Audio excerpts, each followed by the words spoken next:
What's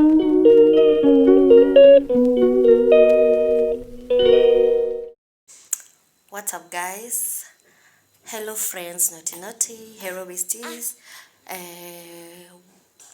What's up, guys? Welcome back to my YouTube channel. Of course, it's your girl Richa.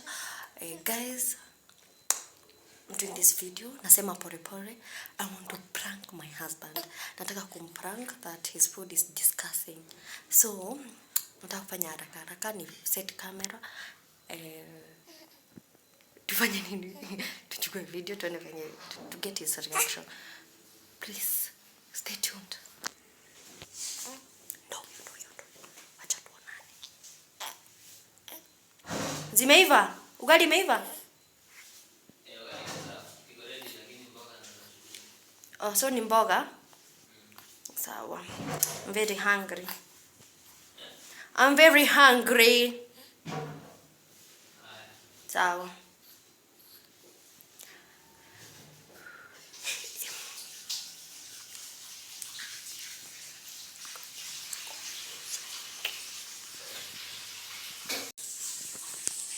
Nakwambia ukumbuke kuweka cubes. Cube, like a cube. Oh, sawa. Guys, ugali shaiva, so ni stew. Acha nifiche hii kamera mbio. I want to see his reaction by the way. Let's do it. Bye. 2,000 years later. Alpha G edition, Matako boots, very nice, very nice. Lakini hii kama wewe ndio kulima utachana. Na wacha nini ya? Na mani. Bana, si mimi nikipika inakaukanga. Sikutaka kukausha tu. Niliruhusu ya maji. Yana kujitetea. Nje lazima jawane ndio.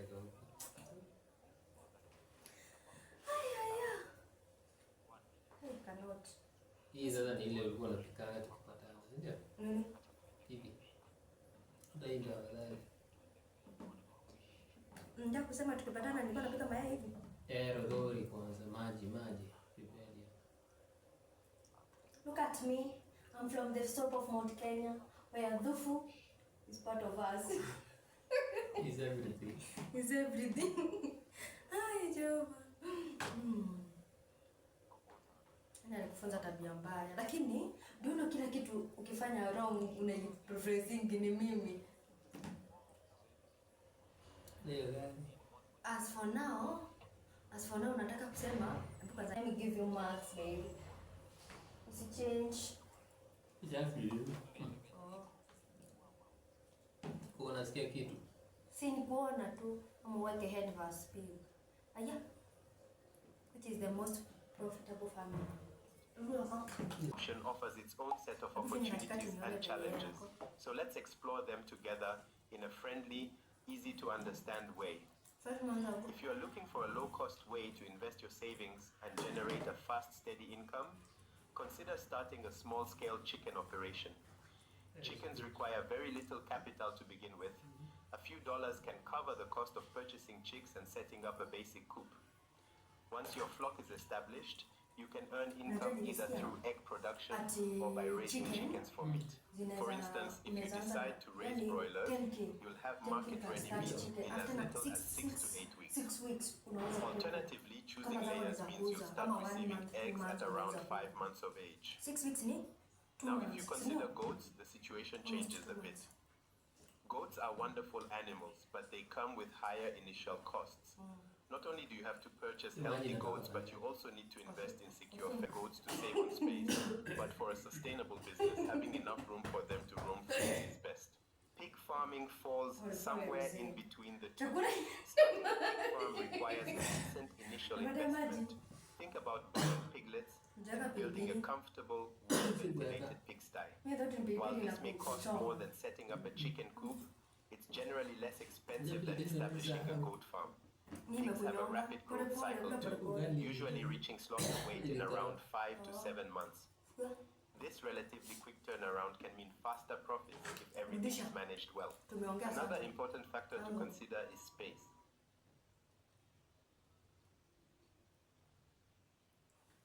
slaughtering their goats to save on space, but for a sustainable business, having enough room for them to roam freely is best. Pig farming falls somewhere in between the two.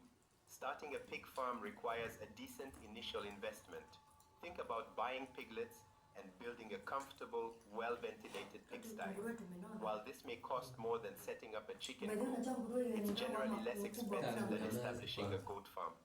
Pigs have a rapid growth cycle too, usually reaching slaughter weight in around 5 to 7 months. This relatively quick turnaround can mean faster profits if everything is managed well. Another important factor to consider is space. If you're working with a small backyard, chickens are an ideal choice. They don't need much room, and letting them roam during the day can even help reduce feed costs while keeping your yard lively. In contrast, goats need open spaces to graze and stay healthy, which means you'll need more land. Pigs also require a fair amount of space. While they don't need as much as goats, having a well-designed pen is crucial to prevent overcrowding and reduce the risk of disease. Feeding costs also play a big role in the overall success of your venture.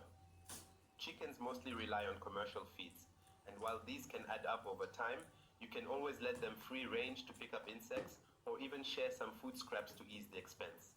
Goats are excellent grazers. They happily eat grass, leaves, and even weeds, making them one of the most cost-effective animals to feed if you have access to lush green land. Pigs, however, have hearty appetites and need a diet rich in protein to grow properly. Many farmers supplement pig feed with kitchen scraps and farm byproducts to help manage costs. But you still need to ensure they receive balanced nutrition to support their fast growth.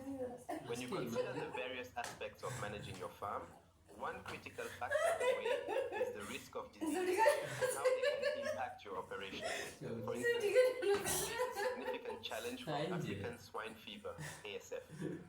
This disease has proven to be devastating for pig populations because there has never been an effective vaccine developed. Without a vaccine, controlling its spread relies on strict biosecurity measures and, in many cases, rapid culling of affected animals. This means that pig farming demands an extra layer of vigilance and preparedness to manage potential outbreaks, which can add complexity and cost to the operation. In contrast, goats generally enjoy a more favorable health profile. They are not known to suffer from any disease as deadly as African swine fever, making them a safer option in terms of long-term animal health. Their resilience can translate into fewer disruptions and a more stable farming experience, allowing you to focus on growth without constantly battling severe health crises. Chickens, while prone to contagious diseases, benefit from the availability of vaccines. These vaccines help control common illnesses and reduce the risk of major outbreaks when proper biosecurity measures are followed. Although managing a flock still requires regular care and monitoring, the option to vaccinate provides an additional tool to protect your investment and maintain a steady production flow. When you think about your farming journey, it's important to consider how quickly each animal grows and begins to provide returns. For instance, chickens are known for their rapid development. Broilers, raised specifically for meat, often reach market weight in just 6 to 8 weeks, while layers typically start laying eggs by around 5 months.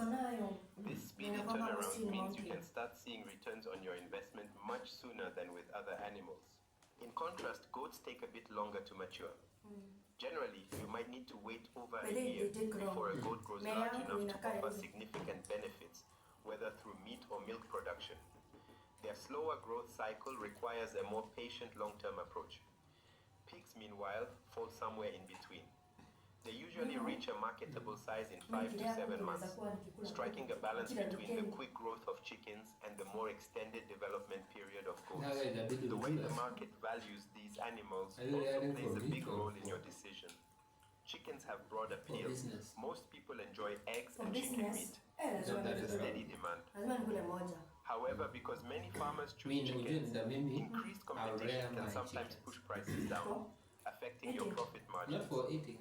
Goats, on the other hand, often fetch a higher price since goat meat is considered a premium product in many areas.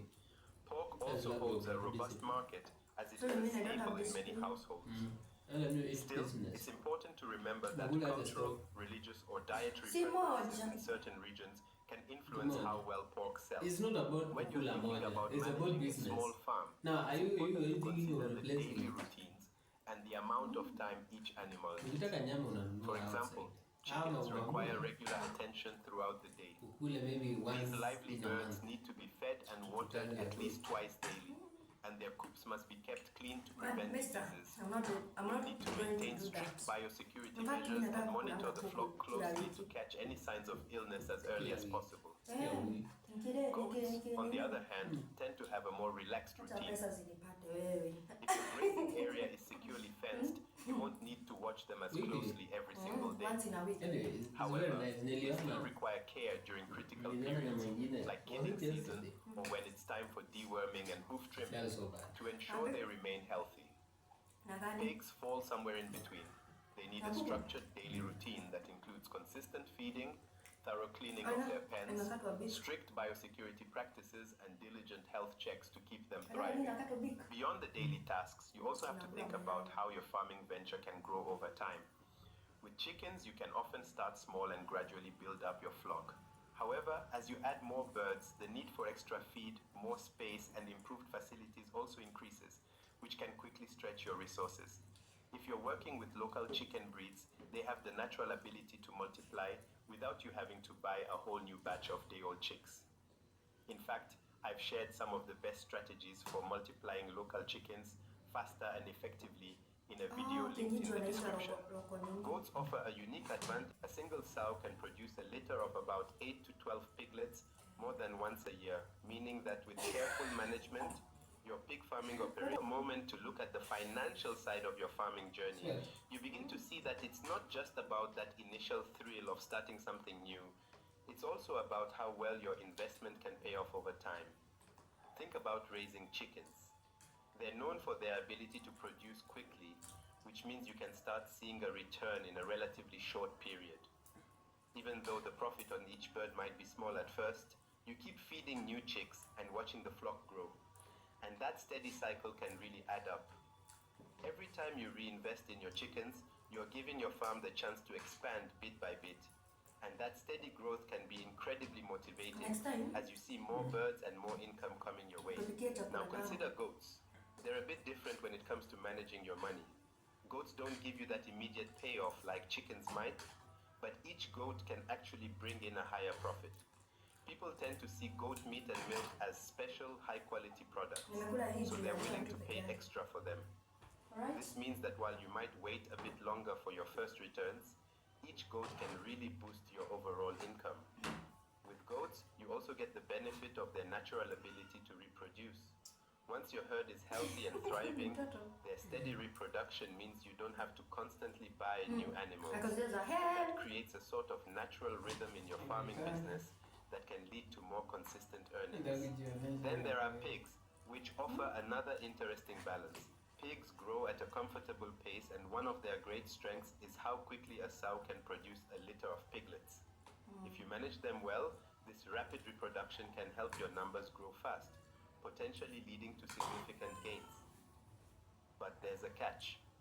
Because pigs can multiply so quickly, it's really important to keep a close eye on their health and nutrition. Every extra pig needs more feed, more space, and more careful management to make sure they stay healthy and your expenses don't outweigh your gains. This dynamic means you need to constantly Someone is balance calling the for cost of help. taking care of them with the reward of their growing numbers. In the midst of all this, you find yourself juggling different rhythms and approaches. With chickens, it's a fast and steady beat of quick returns and continuous reinvestment.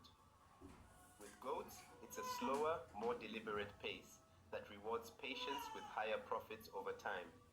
And with pigs, it's a dynamic dance of rapid growth that demands careful management every step of the way. In the end, choosing between these animals isn't just about numbers. It's about finding the one that fits your lifestyle, aligns with your available capital and space, taps into local market opportunities, and resonates with your personal dreams. Each animal brings its own mix of challenges. How are you? There will be days when the work feels overwhelming, Sema kitu. Na Sema kitu nisikie. na record. Sema kitu nisikie. Eh.